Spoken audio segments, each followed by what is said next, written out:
Pas pertama kali nyobain Stable Diffusion, gue kebingungan. Kenapa hasil generation gue burik banget ya? Padahal prompt yang gue tulis itu udah cukup oke loh. Setelah berbulan-bulan nyobain AI ini, akhirnya gue berhasil ngerubah gambar yang burik jadi makin cakep. Pertama-tama kita harus tahu dulu nih, kalau Stable Diffusion itu terdiri dari 3 model. SD 1.5, SDXL, dan SDXL Turbo. Masih ada yang lain sebenarnya, tapi jarang orang pakai. Biar gampang, kita bedain dari segi kualitas dan kecepatan generation mereka. Dari chart ini, kita sekarang tahu kalau SD 1.5 punya kualitas dan kecepatan yang seimbang. Yang dimana SD 1.5 adalah versi yang paling sering orang pakai. Nah, tapi kalian tahu nggak sih, masalah utama yang bikin jelek gambar kita itu sebenarnya datang dari model-model ini. Lah, terus kita pakai model apa dong bang? Civit AI jawabannya. Di website ini tersedia banyak banget checkpoint yang bisa kita pilih. Checkpoint adalah model baru yang dilatih sama komunitas Stable Diffusion. Setiap checkpoint punya ciri khasnya masing-masing.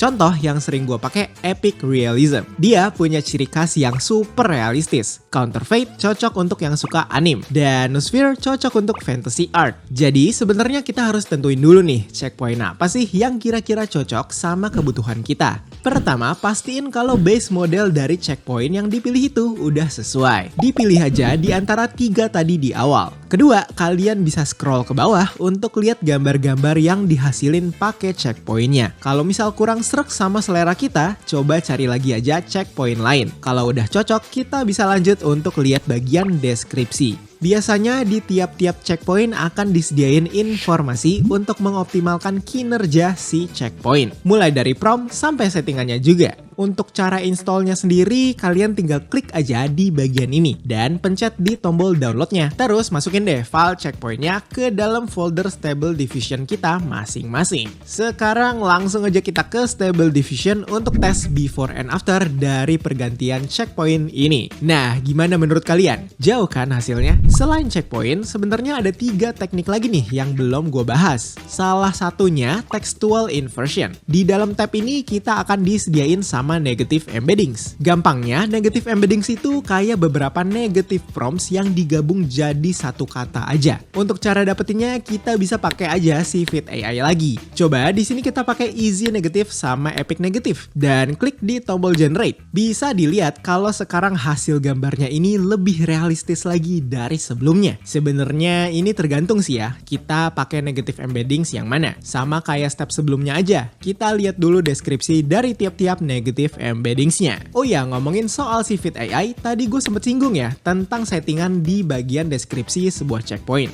Nah, settingan yang gue maksud di sini ada 2 sebenarnya yang penting untuk kita ketahui, steps dan juga CFG scale. Buat steps, semakin tinggi slidernya ini, semakin lama kita kasih waktu ke Stable Diffusion untuk mikir. Dan semakin tinggi slidernya ini juga, semakin banyak detail yang ada di dalam gambar kita nantinya. Untuk step sendiri, kita mainin angkanya di antara 20 sampai 50 aja ya. Kalau CFG scale, semakin tinggi slidernya, Stable Diffusion akan lebih ngikutin isi dari prompt kita. Kalau semakin rendah, kita ngasih Stable Diffusion kebebasan untuk berkreasi sesuai dengan checkpoint yang kita pakai. Intinya sih, untuk CFG scale ini, kita mainin angkanya di antara 3,5 sampai 8 aja. Kalau lebih dari itu, nanti hasil generation kita jadi terlalu kontras dan aneh. Jadi, cara kita untuk tahu settingan yang tepat itu gimana dong? Mau nggak mau, test and retest. Kita harus coba terus kombinasi antara kedua settingan ini sampai nemuin hasil yang sesuai sama selera kita. Kalau di skenario gua ini, settingan yang cocok ada di 35 steps dan 5,5 CFG scale.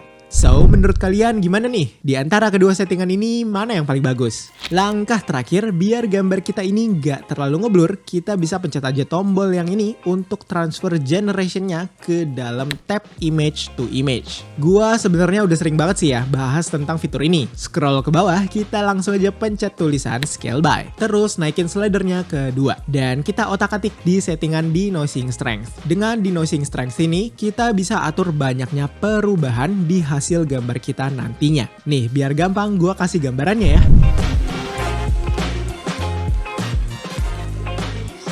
Untuk penutup, gue akan kasih bonus trik ke kalian nih yang udah setia nonton sampai akhir. Selain steps dan CFG scale, ada settingan lain yang cukup berguna kalau misalkan hasil gambar kita itu bener-bener udah nggak ketolong. Dengan pakai high-res fix, kita juga bisa tingkatin kualitas dari gambar kita sama kayak di tab image to image tadi. Bedanya kalau kita klik generate di sini, kita jadi nggak perlu lagi untuk upscale gambarnya lewat image to image. Udah langsung high quality soalnya. Kalau misalkan gambar kalian masih burik setelah pakai teknik-teknik tadi, coba deh cek video yang ini untuk pelajarin prompting dasar dari nol. Video ini gue dedikasiin buat kalian yang baru mulai di Stable Diffusion.